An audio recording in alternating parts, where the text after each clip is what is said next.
If you had a question for Mendoza, was it answered at his pro day? Yeah, he's a lot bigger now than he was during the season. That's the first thing that jumped out at to me, Dan. He is put together now. He has hit the weight room. He has got a great-looking lower body, big, broad shoulders, big forearms.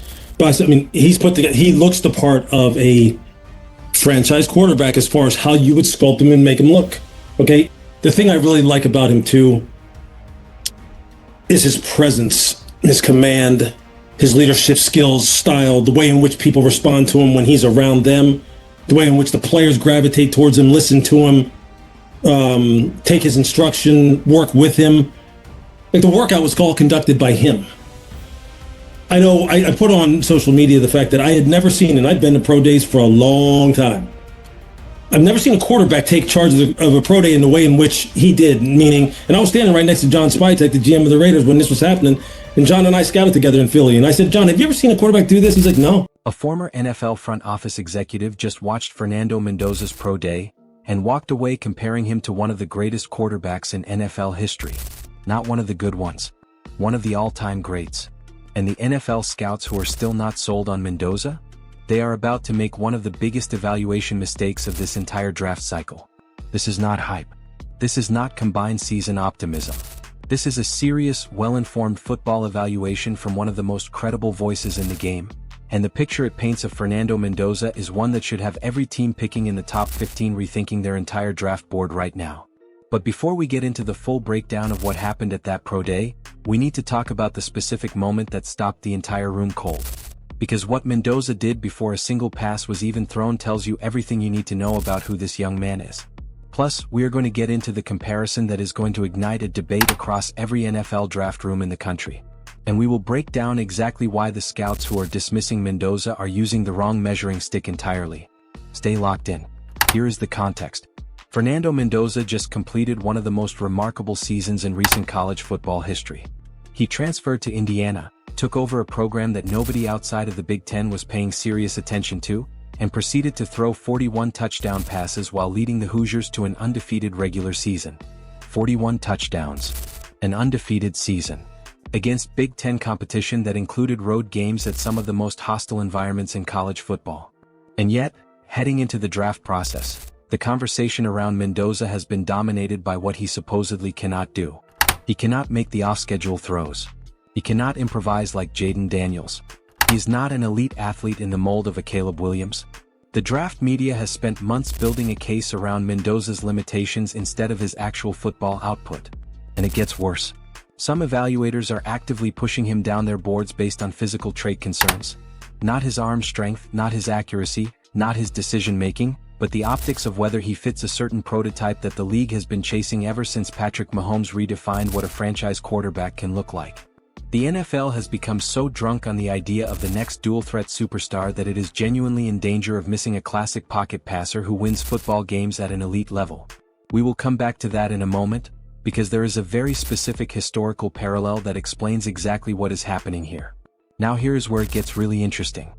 And I was standing right next to John Spytek, the GM of the Raiders, when this was happening, and John and I scouted together in Philly, and I said, John, have you ever seen a quarterback do this? He's like, no. And what I'm talking about is the fact that before every route that was run, Fernando announced who the guy was and what route, and he would look at the receiver, and he would look back at him, and he would tell him, so Omar Cooper, speed out, Omar Cooper, bench route, Omar Cooper, Elijah Surratt, 7 route.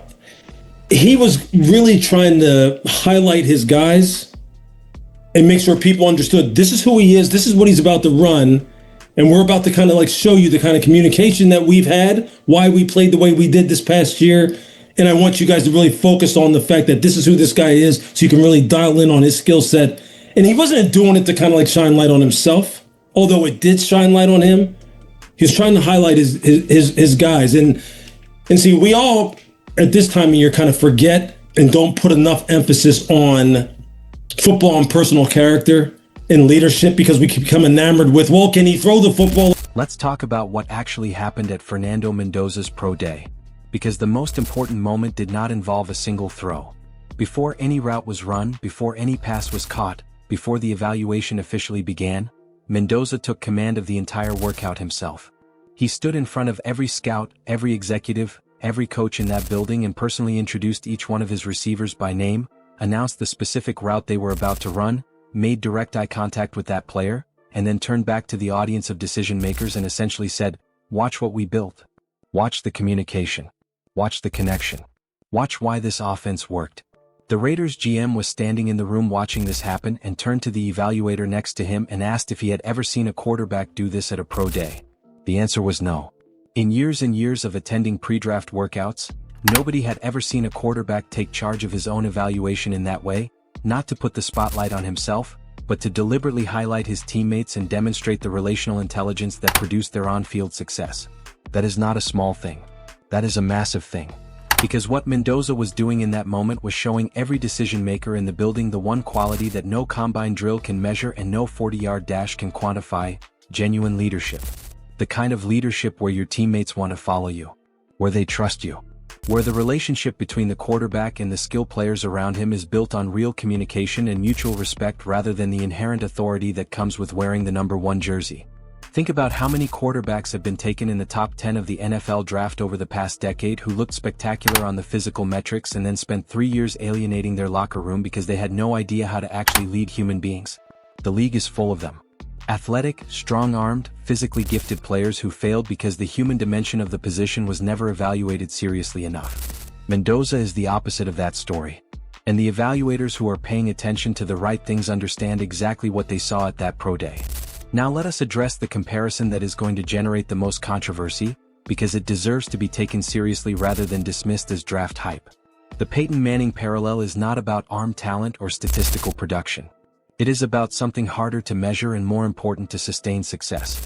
It is about the specific combination of football intellect, preparation obsession, competitive stamina, and leadership presence that separates good quarterbacks from franchise-defining quarterbacks.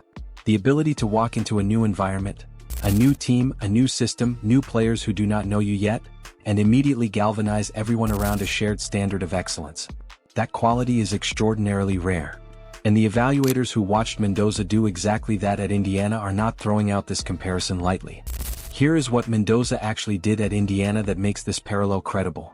He transferred into a program mid-rebuild, absorbed a new system under a coaching staff he had never worked with, unified a locker room full of players who came from different programs and different backgrounds, and then went undefeated. That process, the assimilation, the team building, the installation of a winning standard, is the hardest part of what a franchise quarterback has to do at the next level. Most draft prospects have never been tested on it at all. Mendoza has already done it in a high-pressure environment with championship-level results. And here is what the critics keep missing about his physical tools. The knock on Mendoza, that he is not an off-schedule improviser, that he cannot turn a broken play into a 50-yard touchdown like Mahomes, is being applied as if it is a disqualifying flaw rather than simply a description of his style. But the NFL is littered with Super Bowl champions who were never off-schedule improvisers. The position does not require you to be Lamar Jackson. It requires you to make great decisions quickly, throw the football accurately to the right place at the right time, and manage a game intelligently enough to put your team in a position to win. Mendoza does all of those things at a level that is consistently above the rest of this draft class. 41 touchdown passes. 0 questions about his decision-making. An undefeated season built on precision, intelligence, and the kind of leadership that coaches spend entire careers trying to develop in their quarterbacks. That is the Fernando Mendoza resume. And the teams that are currently undervaluing him because he cannot throw it 70 yards from his back foot are going to be watching him lead someone else's franchise to playoff wins inside of 3 seasons. Now let us talk about the Raiders' situation specifically, because the organizational context that Mendoza is walking into actually sets him up for success in a way that most rookie quarterbacks never get. Kirk Cousins is coming in as the bridge. A veteran presence who has mastered this offense, who has played at a high level for 14 consecutive seasons, and who brings the kind of professional example that a young quarterback needs alongside him during the development period. The value of that relationship. A veteran starter who is secure enough in his own identity to mentor a young quarterback without feeling threatened, cannot be overstated. Too many young quarterbacks have been thrown into starting roles before they were ready, surrounded by depth chart players who had no useful knowledge to share, and left to figure out the NFL on their own in real game situations. Mendoza gets Kirk Cousins. He gets a front row seat to watch a master of the position process information, anticipate throws, and manage an offense at the highest level, without the pressure of being thrown into the deep end before his development is complete. That is an accelerator. And when Mendoza does take over that starting role in Las Vegas, he is going to be ready in a way that most franchise quarterbacks never are at that stage. If you are a team picking in the middle of the first round and Fernando Mendoza is sitting there on your board, you take him. You do not overthink it. You do not talk yourself into the guy who can throw it further. You take the quarterback who has already proven he can win football games, lead men, and elevate an entire program from the inside out. Because that is ultimately what the position is about. And Fernando Mendoza is the best example of it in this entire draft class. Here is the bottom line. Fernando Mendoza came into this draft cycle being underestimated by evaluators who are using the wrong measuring stick. He responded by running a pro day that left one of the most respected voices in football with 0 remaining questions. He is bigger, stronger, and more physically ready than advertised. His leadership qualities are in a class of their own in this draft. And the historical comparison being made in quiet rooms around the league is one that no serious prospect has earned in a very long time. My prediction: Mendoza goes higher on draft night than the current consensus suggests. The teams that have done the real homework are not letting him fall. And within 3 seasons, the rest of the league is going to fully understand what those teams saw at that pro day in April. If you want to track Fernando Mendoza's journey from draft night through his first NFL season, hit that subscribe button right now. And drop a comment below. Do you think Fernando Mendoza has what it takes to be a legitimate NFL franchise quarterback? Or is the hype getting ahead of the reality? This is Gridiron Insights. We'll see you in the next one.